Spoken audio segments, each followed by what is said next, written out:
Heads up. If you have kids around, parental advisory is in effect. This is the Bonus Bone Podcast with Lamont and Tonelli. It's like water torture. Baby Huey. Shasta. And Joe Hawk. Welcome back to the Bonus Bone Podcast. Everyone is here. The whole gang. Chasta, Lamont, Tonelli, Huey and Joe Hawk. I love the woot-woot every time. It makes me very, very happy. Today, we are talking about song memories. Of course, we all know we play classic rock at the Bone. And everybody has that song, or probably several, that takes you back to a very specific time in your life, or maybe a very specific somebody. So we thought we would tell some of our favorite classic rock song stories this week. And I hear Huey's going to go first. So Huey, start it off. I pulled the short straw. Whoop, whoop. You did. No, I mean, obviously it obviously revolves around Green Day, but the first time I heard like Longview, and because that was their first big single off Dookie, and Dookie was their third album that really exploded them to the mainstream, just worldwide. Made them superstars. Popular everywhere. And so I remember I hear it on, or see it on MTV, on the radio, but what really I was able to focus on the whole Dookie album was at our friend's house. She had the album first, and I went over there and I stood in her room, put it on her stereo. And Lucky her. She was in the other room. So I had it on the stereo. And I remember just like leaning against the dresser and just listening to it all the way through. And that inspired me to go down to the Warehouse. You guys remember Warehouse? Warehouse Records, Records, yeah. One in Alameda, down at South Shore. So I went down there. I recycled a bunch of cans to get the money. I did the same thing. Oh, my God. That's so weird. And so I took my money, and, CDs were expensive, like $18. They were usually $18 to $20 at the time. Luckily, I found a used copy of Dookie that was like $6.99. I remember the big old sticker on it. Bought that, and I remember just listening to it nonstop all the way through on my first CD Walkman, my Sony CD Walkman, and I was listening downstairs in our house because we were remodeling into the rooms for Tommy and I. So when the construction guys were gone for the day, I would go down there and just walk around back and forth pacing with my headphones on, listening to Dookie nonstop. It's probably the most exercise you ever received. Oh, hey, great. Green Day, great exercise music there. How old were you around this? So 94. So I was 10, going on 11. Yeah. And that's the thing. That's why I fell in love with Green Day. If it's age thing, Kurt Cobain and Nirvana was my first big band. I was 7 years old, but keep in mind, by 94, he was gone. And so Green Day was like the first band I really just fell in love with. And this is my band, my generation. And started stalking. Absolutely. And it was $18? No, I bought the used copy for $6.99. I got you. That's not bad. So I was going to say 18. If you would have taken that $20 in 1994, yes, and bought what you could of $20 for a share of Apple. Oh, yes. God. You know how much you'd be worth right now? Yes. That'll make you sick at your stomach. Well, you brought up the age and Nirvana, so I'll go next because mine's the same age. I was 10 in 1991. I remember Nirvana's Nevermind came out in September.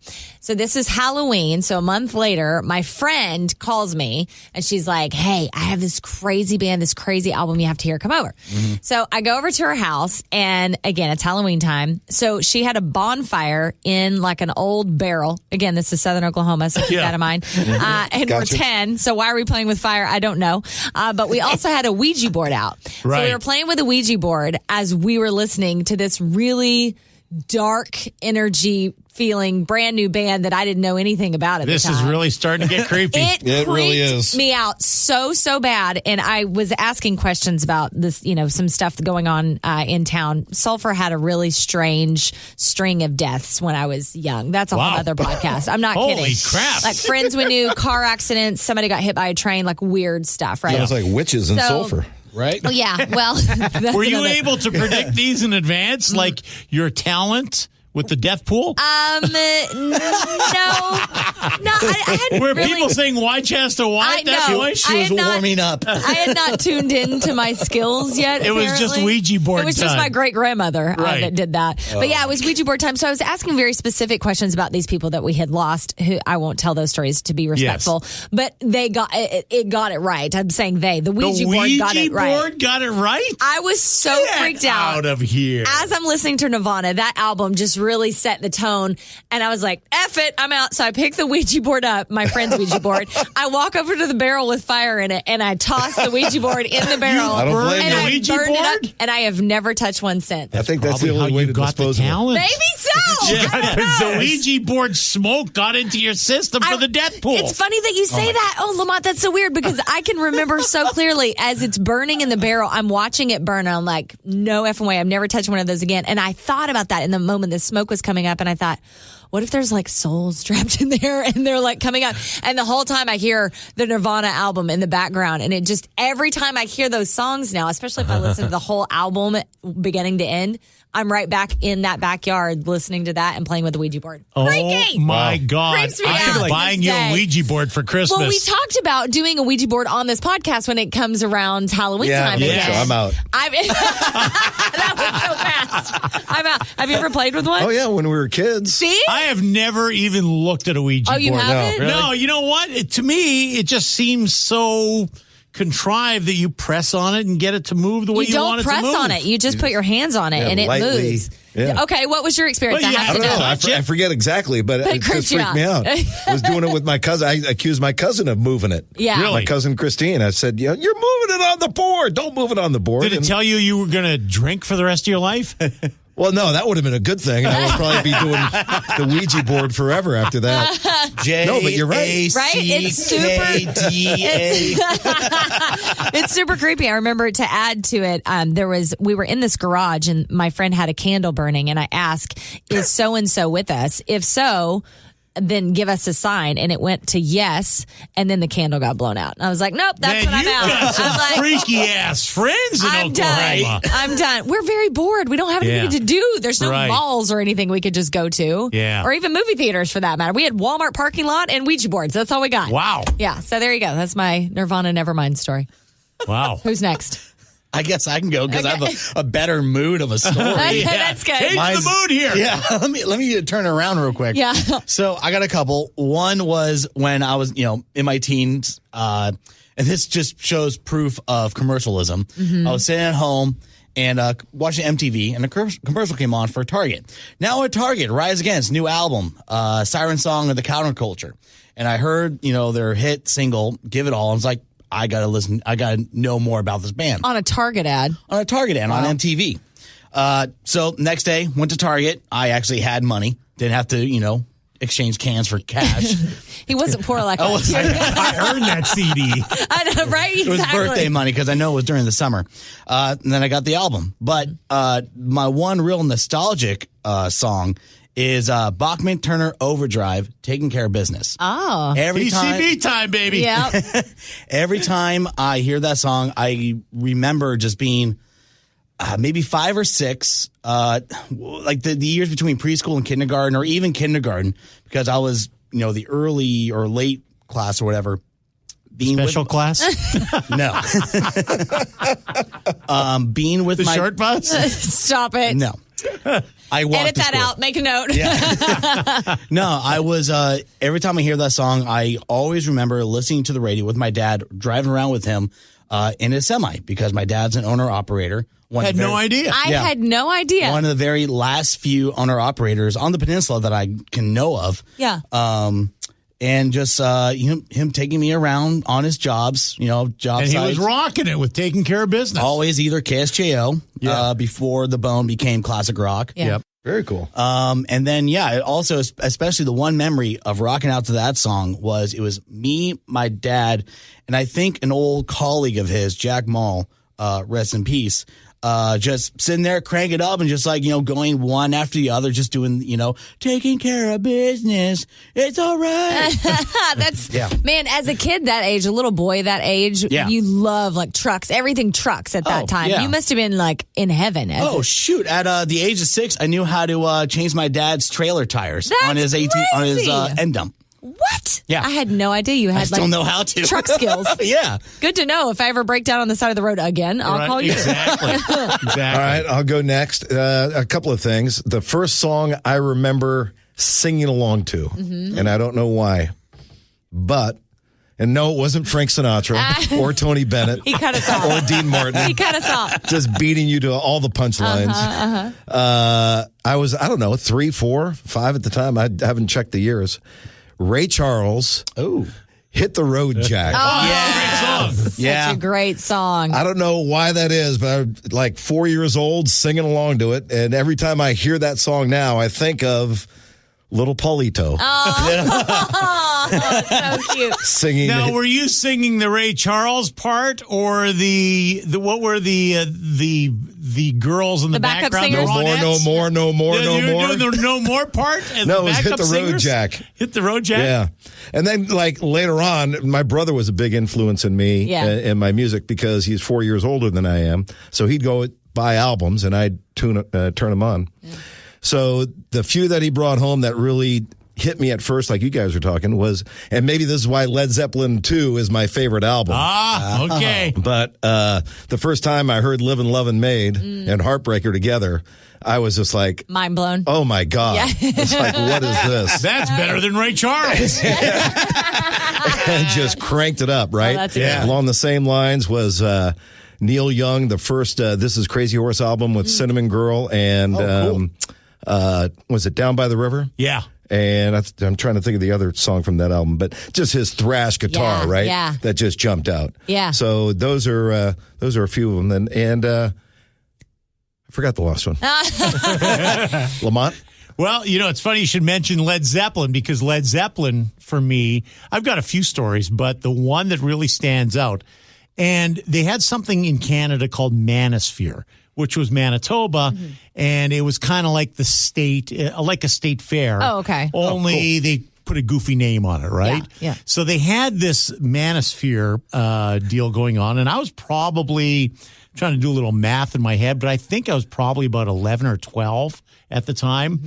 And they had, that ride Super Himalaya, it's called, where the thing just goes round and round and round. But it's on, but it's not the big rotating wheel.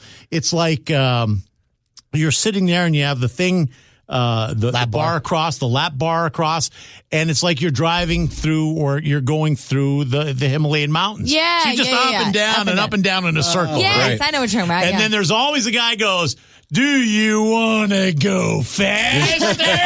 Oh, yeah. All right. And the faster you go, everyone kind of slides out to the middle or the side, hanging onto the bar. Well, I was waiting to get on the Super Himalaya ride. And as I'm standing there, I had my hand on like a rail, and I'm 12 years old, and I'm just friggin' taking it all in, right? And they played Led Zeppelin Black Dog. And I'm just like, what the hell is that song, right? And I'm just grooving and just getting ready to go on the Super Himalaya ride. And some douche in front of me, the guy is probably 17 years of age, right? Just a punk.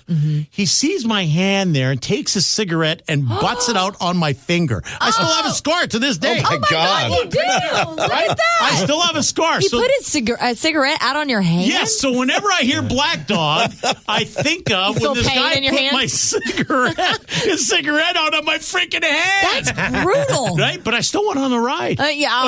You're a tough guy. Exactly, That's exactly. So that one, now I do have another song where I was injured in a completely different way. Okay. It's my first radio job, and I lived in a house with about 5 or 6 guys, right? And I had my one room there, and these friggin' guys were knuckleheads. They loved to friggin' party. So when I got home from work, and I used to do the evening shift, when I got home, it was probably about 1 o'clock, 2 o'clock. This friggin' party was still full blown. I mean, these guys were drinking and partying for they had been going for like 10, 12 hours, and they still had a couple hours left in them. Oh, my God. But I hit this party, and I've got like 2 hours in me at the most. Yeah. And I'm ready to go to bed. Yeah. So it's about 4 a.m, and these friggin' guys, they all friggin' splinter off to their room. And I'm listening to the friggin' stereo, and it was AC/DC, and it was Sin City. And Sin City's on the friggin' stereo. And now here comes the part where I get injured. So there's a gal at this party, and she goes, hey, let's go. And I'm thinking, oh my God, how great is this, right? I come home and there's a gal waiting for me at home. Oh, yeah. So we start fooling around, and one thing leads to another, and we end up in the, shall I say, position that would make the dogs, black dog, howl. Gotcha. Okay? All right. Yep, we're following. As I'm there, I'm just like, wow, I feel this freaking pain. I look down, and one of these knuckleheads broke a beer bottle on the rug. Oh, and no. I still have right there is a stain.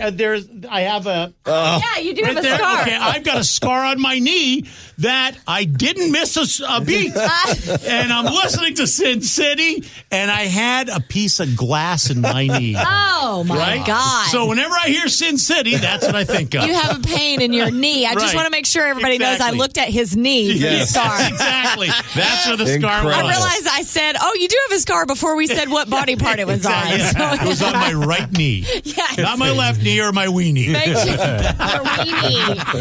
That is great. So you have a surge of pain every time you hear Sin every City. time I hear that one, I remember getting a piece of glass, or when I hear Black Dog, I remember a cigarette being butted out of my finger. What kind of douchebag puts his cigarette out on a 12-year-old kid That's or incredible. 11? I might have been 10 at the time. Was he the guy that ran the ride? No. Because I envisioned that as like a guy. He was but definitely he a clown looked in my like head. Joe Dirt, the guy who did. Yes, exactly. Of course he did. Give me a real mental image. And by the way, why when you said little Paulito that's 4 years old, did I imagine just a very short Paul? Like I just, in my head, I saw him.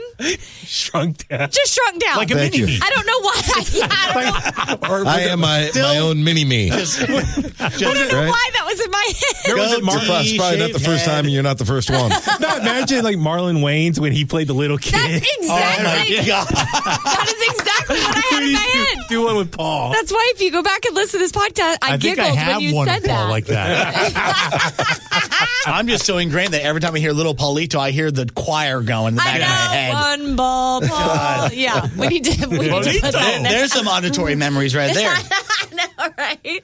That's great. Well, I have other stories, but we'll save them for part 2 because I'm sure we could pick out many songs. Oh, yeah. I remember STP Dead and Bloated scaring my mom to death. When she heard that coming out of my room, she was like, I've lost her. She's gone to the devil. That's it. Where's the Ouija board? I know. What's this? I know. I'm telling you. Why are all mine dark? Yours are all injuries, and mine are all witchy, which I guess is kind of on brand. So what are you going to do? At least the other half of us is happy. I know. Balance it out. Oh, mine was happy. I kept on going. There was a happy ending at the end, I guess. Exactly. All right, you guys, thank you so much for joining us. We'll talk to you next week on the Bonus Bone Podcast. Love you. Bye.